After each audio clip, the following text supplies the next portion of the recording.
السلام علیکم دوستو، اردو داستان چینل پر خوش آمدید۔ آئیے سنتے ہیں دشت جنوں قسط نمبر 73۔ معزز سامعین حضرات، آپ سے امید کی جاتی ہے کہ ویڈیو کو لائک کریں اور چینل کو بھی سبسکرائب کر دیں، شکریہ۔ یہ معلوم ہو جانے کے بعد کہ نالا زندہ ہے اور کراچی میں موجود ہے، دلاور کا اضطراب بڑھ گیا تھا۔ وہ جلد سے جلد اس کے پاس پہنچنا چاہتا تھا، مگر شبیر درانی اور اس کی ماں حسینہ بیگم اس کے راستے میں دیواریں کھڑی کر دی تھی۔ حسینہ بیگم کو اپنا بیٹا قانون کے جال میں پھنس رہا تھا۔ اس نے پہلے دلاور کو صوبہ خان کے قاتل میں پھنسانے کی کوشش کی تھی۔ اس نے پولیس کے سامنے یہ بیان بھی دیا تھا کہ اس نے صوبہ خان کی لاش دریافت ہونے سے ایک روز پہلے شام کے وقت دلاور کو کھیتوں میں گھومتے ہوئے دیکھا تھا، لیکن ان کا یہ بیان غلط ثابت ہوا تھا۔ اس کی زمینوں پر کام کرنے والے مظاہرین نے حسینہ بیگم کے بیان کی نفی کر دی تھی، اور پھر صادق آباد کے سب انسپکٹر ظہور نے اسے ایک پولیس انسپکٹر کے قتل کے برسوں پرانے کیس میں پھنسانا چاہا۔ اس نے یارو پر تشدد کر کے اسے بیان حاصل کر لیا تھا کہ جس ریوالور سے اس نے اپنی بیوی کو گولی مار کر ہلاک کیا تھا، وہ ریوالور اسے دلاور نے دیا تھا، اور وہ ریوالور اس پولیس انسپکٹر کی ملکیت تھا، جسے برسوں پہلے مدمنٹار کے قریب ایک درخت سے لٹکا کر پھانسی دے دی گئی تھی، اور دلاور کو اس کے قتل کے شبہ میں پکڑا گیا تھا، مگر کوئی ثبوت نہ ہونے کی وجہ سے وہ بچ گیا تھا۔ یہ دلاور کی خوش قسمتی تھی کہ پارو حوالات میں پولیس کے تشدد سے ہلاک ہو گیا تھا۔ ہسپتال میں اس نے مرنے سے پہلے ڈاکٹروں اور میڈیکل لیگل افیسر کے سامنے بیان دے کر دلاور کو بچا لیا تھا کہ پولیس نے اسے دلاور کے خلاف بیان تشدد کے لیے حاصل کیا تھا، اور یہ کہ دلاور کا اس ریوالور سے کوئی تعلق نہیں ہے۔ دلاور کو یہ پتہ چل گیا تھا کہ اس کے خلاف ان سازشوں کے پیچھے حسینہ بیگم کا ہاتھ تھا۔ اسی نے سب انسپکٹر ظہور کو پیسہ دے کر اس بات پر آمادہ کیا تھا کہ دلاور کو کسی نہ کسی کیس میں پھنسا دیا جائے۔ محتاط رہنے کے باوجود دلاور سب انسپکٹر ظہور کے ہتھے چڑھ گیا۔ اسے اغوا کر کے امو والی حویلی میں پہنچا دیا گیا، جہاں حسینہ بیگم بھی موجود تھی۔ وہ لوگ دلاور پر تشدد کر کے اس بیان پر دستخط حاصل کرنا چاہتے تھے کہ انسپکٹر صوبہ خان کو اسی نے قتل کیا تھا، مگر دلاور کی قسمت نے ایک بار پھر یاوری کی اور بکی اسے آگمو والی حویلی سے نکال لایا۔ بکی کی ایک الگ داستان تھی۔ وہ بھی شبیر درانی اپنے بھائی کے قتل کا بدلہ لینے کے لیے جھنگ سے آیا تھا۔ اس کا مقصد تو پورا نہیں ہو سکا، مگر اسے دلاور مل گیا۔ اس نے دلاور کی بڑی خدمت کی۔ اسی دوران شبیر درانی ایک حادثے میں زخمی ہو کر ہسپتال پہنچ گیا۔ پولیس نے شبیر درانی کے خلاف بہت سی شہادتیں جمع کر لی تھی۔ انہیں یہ ثبوت مل گیا تھا کہ نہ صرف صوبہ خان شبیر درانی کے ہاتھوں قتل ہوا تھا، بلکہ وہ اور بھی بہت سے سنگین جرائم میں ملوث تھا۔ پولیس نے ہسپتال میں شبیر درانی کو حراست میں لے لیا اور اس پر پہرا بٹھا دیا گیا۔ دلاور اور بکی کو اس بات کا اندیشہ تھا کہ وہ دولت کے بلبوتے پر شبیر درانی پھر بچ نکلے گا، اس لیے انہوں نے اس ہسپتال سے اغوا کرنے کا منصوبہ بنا لیا۔ اس منصوبے کے پیچھے ان کے دو مقاصد تھے۔ ایک تو یہ کہ پولیس کو یہ تاثر ملتا کہ شبیر درانی اپنے ساتھیوں کی مدد سے فرار ہوا ہے، اس طرح اس کے خلاف کیس اور مضبوط ہو جاتا، اور دوسرا مقصد اس سے انتقام لینا تھا۔ وہ شبیر درانی کو موت کی گھاٹ میں اتارنا چاہتے تھے۔ ان کا پروگرام یہ تھا کہ اسے عبرتناک سزا دے کر کسی نہ کسی طرح دوبارہ پولیس کی تحویل میں دے دیا جائے گا، لیکن ان کی عدم موجودگی میں شبیر درانی کے تیسرے ساتھی کو قتل کر کے فرار ہو گیا۔ وہ انسان نہیں شیطان ہے، بکی نے دلاور کی طرف دیکھتے ہوئے کہا۔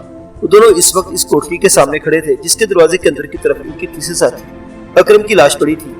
میں نے تمہیں پہلے ہی کہا تھا کہ اس کا قصہ تمام کر دیا جائے، مگر تم نے نہ جانے کیا سوچ کر اسے زندگی کی اتنی مہلت دے دی کہ ہمارے ساتھی کی زندگی کا چراغ گل کر کے فرار ہو گیا۔ اکرم کی موت کا مجھے بھی افسوس ہے بکی، دلاور نے اس کے کندھے پر ہاتھ رکھتے ہوئے کہا، لیکن فکر مت کر، اکرم کو قتل کر کے اس نے اپنے گناہوں میں ایک اور گناہ کا اضافہ کر لیا ہے۔ خدا ظالم کی رسی ضرور دراز کرتا ہے مگر اسے معاف نہیں کرتا۔ فرعون، شداد جیسے دنیا کے ظالم ترین انسان خدا کے قہر سے نہیں بچ سکے، تو یہ شبیر درانی کیا ہے؟ ایک دن یہ بھی گرفت میں اسی طرح آئے گا کہ بچ نہیں سکے گا۔ لیکن سوال یہ پیدا ہوتا ہے کہ وہ کہاں گیا ہے؟ بکی نے کہا، اس علاقے میں اسے کہیں پناہ نہیں مل سکتی، پولیس اس کی تلاش میں جگہ جگہ چھاپے مار رہی ہے۔ کراچی، دلاور کے منہ سے بے اختیار نکلا، تمہیں یاد اس نے کہا تھا کہ پیسہ لے کر مجھے چھوڑ دو، میں کراچی چلا جاؤں گا جہاں انسانوں کا جنگل ہے اور اسے تلاش نہیں کیا جا سکے گا۔ اب ہم نے اسے انسانوں کے اسی جنگل میں تلاش کرنا ہے اور اسے اس کے انجام تک پہنچانا ہے۔ کراچی میں ہم اسے کیسے تلاش کریں گے؟ وہ تو ایک بہت بڑا شہر ہے، وہاں ایک دنیا آباد ہے، اور پھر سنا کہ وہاں بھی آج کل ہنگامے ہو رہے ہیں، ہر طرف ہر وقت گولیاں چلتی رہتی ہیں۔ بکی نے کہا، ہمیں برستی گولیوں میں ہی اسے تلاش کر لیں گے، اب چلو، پہلے ہمیں شہر جانا ہوگا۔ دلاور نے کہا، اس بیچارے کا تو کوئی بندوبست کر دیا جائے۔ بکی نے اکرام کی لاش کی طرف دیکھا، اسے یوں تو نہیں چھوڑا جا سکتا۔ وہ کوٹری کا دروازہ بند کر کے احاطے میں آ گئے، یہاں انہیں ایک پھوڑا بھی مل گیا۔ انہوں نے احاطے کے کونے میں قبر کھودی اور اکرم کی لاش کو لا کر اس میں ڈال دیا۔ لاش کے اوپر خشک شاخیں ڈال کر مٹی ڈال دی گئی۔ اس گاڑی کا کیا کیا جائے؟ دلاور نے ڈبلیو کے ڈھیر کی طرف اشارہ کیا، اسے یہیں رہنے دو، کبھی نہ کبھی کسی کی نظروں میں آ جائے گی۔ بکی نے جواب دیا، وہ احاطے سے نکل آئے۔ اس وقت شام گہری ہو چکی تھی، اندھیرا پھیل گیا تھا۔ وہ کھیتوں میں پگڈنڈی پر چلتے ہوئے سڑک پر آ گئے۔ تھوڑی دیر بعد انہیں رحیم یار خان کی طرف جانے والی بس مل گئی۔ رات انہوں نے رائے منصور کی کوٹھی پر گزاری۔ دلاور نے رائے منصور کو بتا دیا تھا کہ وہ نیلا درانی کی تلاش میں کراچی جا رہا ہے۔ اس نے نیلا کا فون نمبر بھی لے لیا تھا۔ شبیر درانی کا انہوں نے کوئی تذکرہ نہیں کیا تھا۔ میں بھی آج شام تک حویلی چلا جاؤں گا، رائے منصور نے کہا۔ نیلا اگر مل جائے تو اسے لے کر جلد سے جلد واپس آنے کی کوشش کرنا۔ اسے بتا دینا کہ اس کے خلاف تمام کیسز جھوٹے ثابت ہو کر ختم ہو چکے ہیں اور اصل مجرم اب قانون کی گرفت میں آنے ہی والے ہیں۔ وہ بے خوف ہو کر واپس چلی آئی۔ کراچی میں وہ پتہ نہیں کن حالات سے دو چار ہے، دلاور نے جواب دیا، لیکن بہرحال میں کوشش کروں گا اسے لے کر ہی واپس آؤں۔ اور پھر اسی روز دلاور اور بکی کراچی کے لیے روانہ ہو گئے۔ اس ٹرین کو شام 5 بجے کے لگ بھگ کراچی پہنچنا تھا، لیکن 4 گھنٹے لیٹ ہو جانے کی وجہ سے ٹرین 9 بجے رات کے قریب کراچی پہنچی تھی۔ بکی ایک مرتبہ پہلے بھی کراچی آ چکا تھا، لیکن دلاور پہلی مرتبہ آیا تھا۔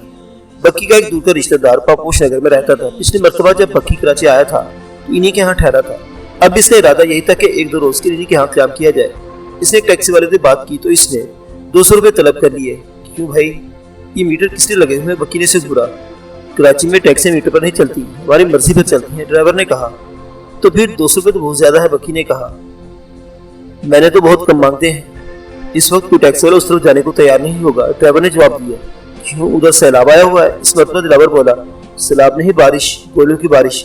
کون اپنی جان خطرے میں ڈالنا پسند کرے گا؟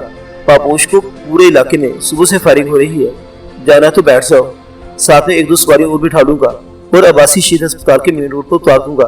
لالو کھیت اور گولی مار میں بھی فائرنگ ہو رہی ہے، تمام راستے بند پڑے ہیں، پتہ نہیں کہاں سے گھوم کر جانا پڑے گا۔ نہیں بھائی، ہم رات ہوٹل میں ہی گزار لیں گے، بکی نے کہا۔ وہ دونوں کینٹ اسٹیشن پر اترے تھے۔ انہوں نے ایک اور ٹیکسی والے سے بات کی، مگر کوئی بھی ڈرائیور اس طرف جانے کو تیار نہیں تھا۔ وہ آرام سے چلتے ہوئے چوک پر آ گئے، جہاں لاتعداد بسوں اور منی بسوں کی وجہ سے ٹریفک جام ہو رہا تھا۔ دلاور ٹریفک کا یہ ہجوم دیکھ کر بدحواسا ہو گیا۔ چوک کے آس پاس لاتعداد ہوٹل تھے۔ پہلے ہوٹل میں جگہ نہیں ملی، کوئی کمرہ خالی نہیں تھا۔ منشی نے ہوٹل کے سامنے کھلے آسمان کے نیچے بچھی ہوئی چارپائیوں کی طرف اشارہ کرتے ہوئے کہا، اگر وہ چاہے تو انہیں رات گزارنے کے لیے چارپائیاں مل سکتی ہیں۔ وہ دونوں اچھی طرح جانتے تھے کہ اس قسم کے ہوٹلوں میں قیام کرنے والوں کو پولیس کس طرح تنگ کرتی ہے، اور چارپائیوں پر رات گزارنے والوں کی تو شامت آ ہی جاتی ہے۔ پولیس والے مختلف الزامات میں بند کر دینے کی دھمکی دے کر ان کی جیبیں خالی کروا لیتے ہیں۔ اور آج کل تو کراچی کے حالات ویسے بھی تشویشناک تھے، کسی بھی شخص کو مشتبہ سمجھ کر بند کر دینے کی دھمکی دے کر اس کی جیبیں خالی کروائی جا سکتی تھی۔ دوسرے ہوٹل کی طرف جاتے ہوئے 5 سگریٹ کے کیبن کے قریب دلاور رک گیا۔ کیبن کے ساتھ ہی ٹیلی فون کارڈ کا ایک بوتھ بھی موجود تھا۔ دلاور بوتھ کے سامنے رک گیا اور اس میں لگے ہوئے ٹیلی فون کو دیکھنے لگا۔ یہ ٹیلی فون اس کے لیے کچھ عجیب سا تھا۔ ٹھہر جا بکی، اس نے بکی کو آواز دی جس سے 2-3 قدم آگے نکل چکا تھا۔ میرے پاس نیلا کا فون نمبر موجود ہے، میرے خیال میں سے فون کر کے بتا دینا چاہیے، وہ ہمیں آ کر لے جائے گی یا اپنے گھر کا پتہ سمجھا دے گی، یہ کوشش بھی کر دیکھو، بکی نے جواب دیا۔ دلاور کچھ دیر تک ٹیلی فون کی طرف دیکھتا رہا، اس نے نیلا درانی کا فون نمبر والا کاغذ جیب سے نکالا اور ہک پر ٹنگا ہوا ریسیور اٹھا لیا۔ اس فون پر ڈائل کے بجائے پش بٹن تھے، اور یہ بات دلاور کی سمجھ میں آ گئی تھی کہ اس پر نمبر گھمانے کے بجائے نمبروں والے بٹن کو دبا دیا جائے گا۔ اس نے سامنے لگی ہوئی سلائڈ پر توجہ نہیں دی جس پر مختلف ہدایات آ رہی تھی۔ وہ ریسیور اٹھا کر نمبر والے بٹن کو پش کرنے لگا، لیکن کچھ نہیں ہوا۔ یہاں اس طرح فون نہیں ہوگا بھائی، پان والے اس کی طرف دیکھتے ہوئے کہا۔ تو کیا یہاں سے فون کرنے کے سر نیچے اور ٹانگیں اوپر کرنا پڑ رہی؟ دلاور نے کہا۔ پان والے نے باری باری ان دونوں کی طرف دیکھا اور اسے سمجھنے میں دیر نہیں لگی کہ یہ دیہاتی ہیں اور غالباً ابھی ٹرین سے اترے ہیں۔ وہ کارڈ لے کر اپنے کیبن سے باہر آ گیا۔ ٹیلی فون کرنے کے لیے اس میں یہ کارڈ ڈالنا پڑتا، اس نے کہا۔ تو پھر ڈال دو کارڈ، دلاور نے کہا۔ کراچی کے لیے 5 روپے ایک کال کے ہوں گے، دکاندار نے کہا۔ تم 6 روپے لے لینا یار، لو یہ نمبر ملا کر دو، دلاور نے کہتے ہوئے کاغذ اس کی طرف بڑھا دیا۔ دکان والے نے ریسیور اٹھا کر سلاٹ میں کارڈ ڈالا اور چند سیکنڈ بعد نمبر ملانے لگا۔ دوسری طرف سے گھنٹی کی آواز سنتے ہی اس نے ریسیور دلاور کی طرف بڑھا دیا۔ لو بات کر لو، اس میں جتنے یونٹ استعمال ہوں گے فی یونٹ 5 روپے کے حساب سے پیسے لوں گا۔ دلاور نے اس کے ہاتھ سے ریسیور لے لیا۔ گھنٹی کی آواز سنائی دے رہی تھی، پھر ایک مردانہ آواز اس کی سماعت سے ٹکرائی۔ تم کون بول رہے ہو بھائی؟ دلاور نے پوچھا۔ عبدالقدوس، آپ کو کس سے بات کرنی ہے؟ دوسری طرف سے پوچھا گیا۔ لیلا بی بی سے ان سے کہو، دلاور بول رہا ہوں، دلاور نے کہا۔ 1 منٹ ہولڈ کرے، ابھی بلاتا ہوں، جواب ملا۔ دلاور ریسیور کان سے لگائے کھڑا رہا، اس کے دماغ میں چونٹیاں سی رینگ رہی تھی۔ اس کے ذہن میں اس وقت صرف ایک ہی سوال گردش کر رہا تھا، یہ عبدالقدوس کون ہے اور نیلا سے اس کا کیا تعلق ہو سکتا ہے؟ ہیلو دلاور، ایک نسوانی آواز اس کی سماعت سے ٹکرائی۔ اوہ نیلا بی بی، کیسی ہیں آپ؟ دلاور نے پوچھا۔ نیلا کی آواز سن کر اس کی آنکھوں میں چمک سی ابھر آئی تھی۔ آپ ٹھیک تو ہے نا؟ ہاں میں ٹھیک ہوں، تم کیسے ہو؟ رائے صاحب کیسے ہیں؟ دلاور نے نیلا نے پوچھا۔ میں ٹھیک ہوں جی، اور سب بھی ٹھیک ہیں۔ آپ مجھے گھر کا پتہ سمجھائیں، باقی باتیں وہیں آ کر ہوں گی۔ کیا مطلب؟ نیلا چونکے۔ کہاں سے بول رہے ہو؟ کراچی سے جی، دلاور نے جواب دیا۔ تھوڑی دیر پہلے پہنچا ہوں، اسٹیشن کے قریب ہی فون کر رہا ہوں۔ آپ مجھے گھر کا پتہ سمجھائیں۔ پتہ اس طرح سمجھ میں نہیں آ سکے گا، نیلا نے جواب دیا۔ تم ایسا کرو، کسی ٹیکسی پر بیٹھ کر گلشن اقبال آ جاؤ، ڈرائیور سے کہنا کہ ڈسکو بیکری کے سامنے رک جائے، میں تمہیں وہاں سے لے لوں گی۔ بیکری؟ دلاور کے لہجے میں حیرت تھی۔ آپ بیکری پر کیا کرتی ہیں جی؟ میں بیکری پر کچھ نہیں کرتی، تمہیں ایک نشانی بتائی ہے، نام یاد رکھنا، ڈسکو بیکری۔ میں اس دکان کے بالکل سامنے کھڑی ہوں گی، نیلا نے کہا۔ ٹھیک ہے جی، مجھے نام یاد رہے گا، دلاور نے جواب دیا۔ اس نے قریب کھڑے ہوئے پان والے کی طرف دیکھا اور ریسیور ہک پر ٹانگ دیا۔ پان والے نے فون کے اوپر سلائڈ دیکھتے ہوئے سلاٹ میں سے کارڈ نکال لیا اور دلاور سے 15 روپے لے لیے۔ چل میرے یار، دلاور نے بکی کی طرف دیکھتے ہوئے کہا، اب ہمیں ہوٹلوں میں دھکے کھانے کی ضرورت نہیں۔ وہاں کئی پیلی ٹیکسیاں بھی کھڑی تھی، وہ جس ڈرائیور سے بھی بات کرتے وہ زبان سے جواب دینے کی بجائے نفی میں سر ہلا دیتا۔ اس شہر کے لوگ تو بڑے عجیب ہیں یار، دلاور بولا۔ ہر شہر کے لوگ بڑے عجیب ہوتے، بکی نے جواب دیا۔ یہ ٹیکسی والے جو ہمیں دیکھ کر انکار سر ہلا دیتے ہیں نا، اس کی وجہ سمجھ میں آ گئی ہے۔ کیسی وجہ؟ کہ ہم انہیں قتل کر کے ٹیکسی چھین کر بھاگ جائیں گے، دلاور بولا۔ کچھ ایسی ہی بات ہے، بکی نے مسکراتے ہوئے جواب دیا۔ یہاں ٹیکسیاں چھیننے اور قتل و غارت کی وارداتیں عام ہو رہی ہیں، ہمارے مشکل قسم کی حریت دیکھ کر ٹیکسی ڈرائیور ہمیں انکار کر دیتے ہیں۔ اچھا دیکھو، میں بھی ٹیکسی لیتا ہوں، دلاور نے کہتے ہوئے ایک اور پیلی ٹیکسی کی طرف بڑھ گیا۔ اس نے ڈرائیور سے چلنے کو کہا۔ ڈرائیور نے پہلے دن کو سر سے پاؤں تک گھورا، پھر نفی میں سر ہلا دیا۔ او بھائی، دلاور اس کے چہرے پر نظر جماتے ہوئے بولا، ہم مسافر ہیں، ابھی بھی ٹرین سے اترے، شریف آدمی ہے، تم چاہو تو پہلے ہماری تلاشی لے لو، ہمارے پاس کوئی اسلحہ نہیں، تم جتنے پیسے کہو گے ہم تمہیں دے دیں گے۔ 100 روپیہ ہوگا، ڈرائیور نخوت سے بولا۔ دلاور جواب دینے کی وجہ بکی کو اشارہ کرتا ہوں فوراً ٹیکسی کی پیچھے سیٹ کا دروازہ کھول کر بیٹھ گیا۔ بکی بھی دوسری طرف کا دروازہ کھول کر اندر بیٹھ چکا تھا۔ ڈرائیور نے انجن سٹارٹ کیا اور ٹیکسی حرکت میں آ گئی۔ راستے میں باتوں کے ذریعے ڈرائیور نے بکی کے اس خیال کی تصدیق کر دی کہ ٹیکسیوں والے ڈرتے ہوئے مشکوک قسم کے لوگوں کو اپنی گاڑیوں میں نہیں بٹھاتے۔ اسلحے کے زور پر ٹیکسیاں اور گاڑیاں چھیننے کی وارداتوں میں بڑا اضافہ ہو چکا ہے۔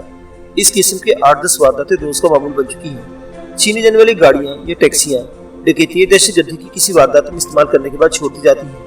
وارداتیں کرنے والے پولیس کے ہاتھ نہیں آتے، البتہ پولیس ان گاڑیوں کے مالکان کو پریشان کرتی رہتی ہے۔ ٹیکسی مختلف سڑکوں پر دوڑتی رہی، کشادہ سڑکیں اور بلند و بالا عمارتیں دیکھ کر دلاور کو بڑی حیرت ہو رہی تھی، لیکن اس سڑکوں پر ٹریفک زیادہ نہیں تھا۔ ٹیکسی ڈرائیور انہیں بتا رہا تھا کہ شہر کے حالات خراب ہونے کی وجہ سے سڑکوں کی رونق اجڑ چکی ہے۔ تقریباً 40 منٹ تک ان کا سفر جاری رہا۔ اس دوران دلاور عبدالقدوس نامی اس شخص کے بارے میں سوچتا رہا جس نے کال ریسیو کی تھی۔ اس کا ذہن بری طرح الجھا ہوا تھا۔ نائلہ کا اس شخص سے کیا تعلق ہو سکتا تھا؟ بالآخر جب ٹیکسی رک گئی تو ڈرائیور کے آواز سن کر چونک گیا۔ یہ ڈسکو بیکری ہے، اب آپ کو کہاں جانا ہے؟ دلاور کھڑکی سے باہر دیکھنے لگا اور بالآخر ایک جگمگاتی ہوئی دکان کے سامنے سے نائلہ نظر آ گئی۔ وہ وہاں رکنے یا گزرنے والی ٹیکسی کو غور سے دیکھ رہی تھی۔ اس پیلی ٹیکسی کو رکتے دیکھ کر اس نے ان کی طرف دیکھا تھا، اور جب اس نے دلاور کو پیچھے سیٹ پر بیٹھے ہوئے دیکھا تو اس کے ہونٹوں پر خفیف سی مسکراہٹ آ گئی اور وہ تیز تیز قدم اٹھاتی ہوئی ٹیکسی کے قریب آ گئی۔ دلاور نے طرف کا دروازہ کھول کر نیچے اترنا چاہا مگر نائلہ نے اسے روک دیا اور اگلی سیٹ کا دروازہ کھول کر بیٹھ گئی۔ زیادہ دور نہیں جانا، ذرا آگے جا کر دائیں طرف موڑ لے، اسے ڈرائیور کی طرف دیکھتے ہوئے کہا۔ ڈرائیور کے چہرے کے تاثرات بگڑ گئے، لیکن اسے گاڑی تو آگے بڑھانا ہی پڑی۔ چند منٹ بعد ہی ٹیکسی ایک بنگلے کے سامنے رک گئی، وہ تینوں اتر آئے۔ بکی نے 100 کا نوٹ نکال کر ڈرائیور کے ہاتھ میں تھما دیا۔ بنگلے کا گیٹ عبدالقدوس نے کھولا تھا۔ وہ اس وقت بڑے برقے پاجامے ڈھیلے کرتے میں ملبوس تھا، بے ترتیب داڑھی اور اس لباس نے اس کو حلیہ عجیب سا بنا دیا تھا۔ یہ کیا شے ہے جی؟ دلاور نے پوچھا۔ عبدالقدوس، نائلہ نے مسکراتے ہوئے جواب دیا، تمہاری کال اس نے ریسیو کی تھی۔ دلاور کے منہ سے بے اختیار گہرا سانس نکل گیا، اس کے ذہن سے سارا بوجھ اتر گیا تھا۔ عبدالقدوس کے بارے میں اس کے ذہن میں نہ جانے کیسے کیسے خیالات آئے تھے۔ معاملہ دراصل دل کا تھا، اگرچہ اس نے کبھی نائلہ سے اپنے دل کی بات نہیں کی تھی، مگر وہ اس حقیقت سے انکار نہیں کر سکتا تھا کہ وہ نائلہ کو چاہنے لگا تھا۔ وہ اپنی حیثیت سے بھی واقف تھا، نائلہ ایک بہت بڑی ذمہ دار تھی اور وہ معمولی سا آدمی، دوسروں کے ٹکڑوں پر پلنے والا۔ اس کے اور نائلہ کے درمیان دولت اور حیثیت کی بہت لمبی خلیج حائل تھی۔ وہ اس خلیج کو نہیں پاٹ سکتا تھا، لیکن اسے اپنے دل پر بھی قابو نہیں تھا۔ محبت ایک ایسا جذبہ ہے جسے نہ تو زبردستی دل میں بسایا جا سکتا ہے اور نہ ہی نکالا جا سکتا ہے، لیکن اپنے اس جذبے کا اظہار کرنا یا نہ کرنا تو اس کے بس میں ہے تھا۔ وہ نائلہ درانی کو دل ہی دل میں چاہتا تھا، لیکن دل کی بات کبھی زبان پر نہیں لایا تھا۔ نائلہ جب تک لاپتہ رہی تھی وہ کانٹوں پر لوٹتا رہا تھا۔ نائلہ کی خاطر اس نے بڑی سختیاں برداشت کی تھی، بڑے دکھ اٹھائے تھے، زندگی کو داؤ پر لگائے رکھا تھا۔ وہ اگر چاہتا تو حسینہ بیگم اور شبلی درانی کی بات مان کر نائلہ سے لا تعلق ہو جاتا۔ وہ ماں بیٹے سے اتنی دولت دے دیتے کہ وہ زندگی پر عیش کر سکتا تھا، لیکن اسے سختیاں برداشت کرنا قبول کر لیا تھا، مگر نائلہ کا ساتھ چھوڑنے کا خیال اس کے دل میں کبھی نہیں آیا تھا۔ وہ سچائی کا قائل تھا، نائلہ حق پر تھی، بعض طاغوتی قوتوں نے اسے گھیرے میں لے رکھا تھا، اپنوں کے خون سفید ہو گئے تھے، دولت کی ہوس نے کی آنکھوں پر پٹی باندھ دی تھی۔ لیلا درانی ان طاغوتی طاقتوں کے چنگل سے نکلنے کی جدوجہد کر رہی تھی اور وہ بھی اس جدوجہد میں شامل ہو گیا تھا۔ اس نے ہر کٹھن مرحلے میں لیلا کا ساتھ دیا تھا، کئی بار موت کے منہ میں چھلانگ لگائی تھی اور پھر یکایک لیلا غائب ہو گئی۔ صبح خان کے آدمی سے زخمی کر کے اٹھا لے گئے، وہ خود بھی زخمی ہوا تھا۔ پھر کئی روز بعد اطلاع ملی کہ لیلا صبح خان کے آدمیوں کے چنگل سے بھاگ نکلی تھی اور وہ سندھ کے کسی چھوٹے سے گوٹ میں موجود تھی۔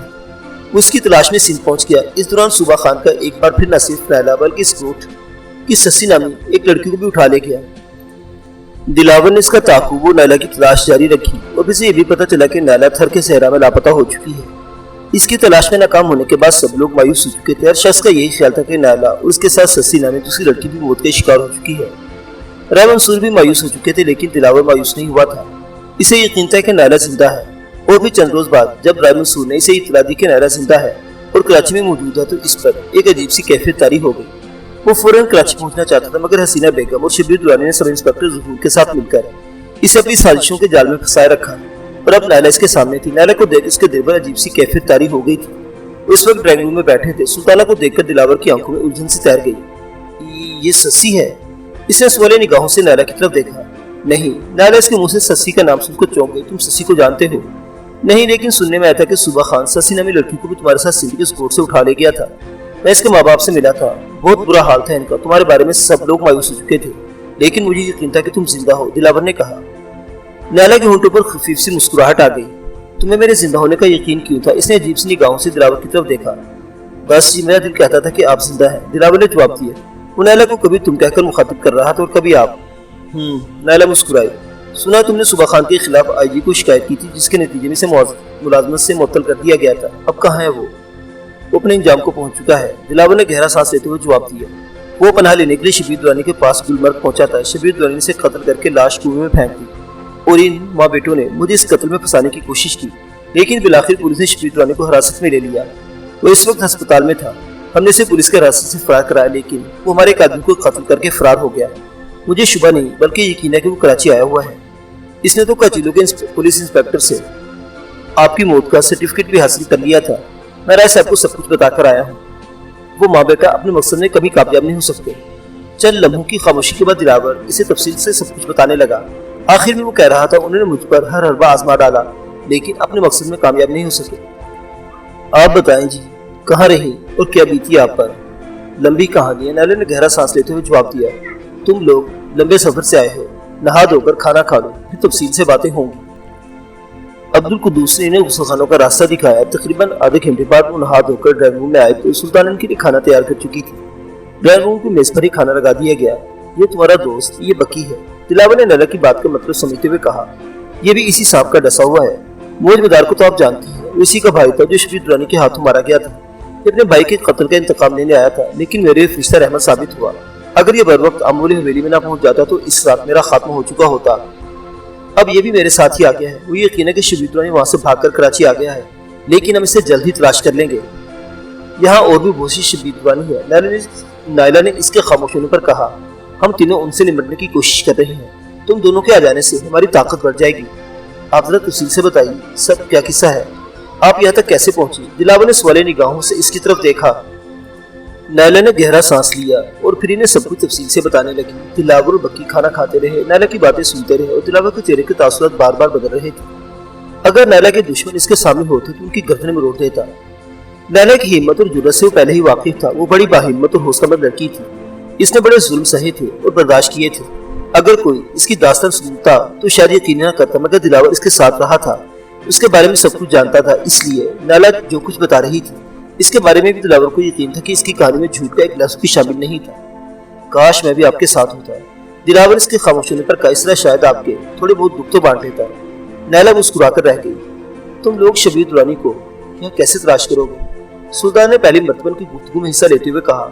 کراچی تو واقعی انسانوں کا جنگل ہے، کسی نشان پتے کے بغیر یہاں کسی کو تلاش کر لینا آسان نہیں ہے۔ میں اس کے بارے میں تھوڑا بہت جانتی ہوں، لیلا نے مسکراتے ہوئے جواب دیا۔ کئی سال پہلے پھلوں کا ایک بیپاری کاروبار کے سلسلے میں اس کے پاس رحیم یار خان آیا کرتا تھا۔ یہاں منڈی میں اس کی دکان بھی تھی۔ اگر شبیر درانی واقعی کراچی آیا ہے تو اسے رابطہ ضرور کیا ہوگا یا کرے گا۔ اس بیپاری سے بہرحال شبیر درانی کے بارے میں کچھ معلوم کیا جا سکتا ہے۔ وہ بیپاری کون ہے؟ دلاور نے پوچھا۔ اس وقت میں نام یاد نہیں آ رہا، میں کوشش کروں گی صبح تک وہ نام یاد آ جائے۔ اب رات کے 2 بج چکے ہیں، سو جانا چاہیے، باقی باتیں صبح ہوں گی، لیلا نے کہا۔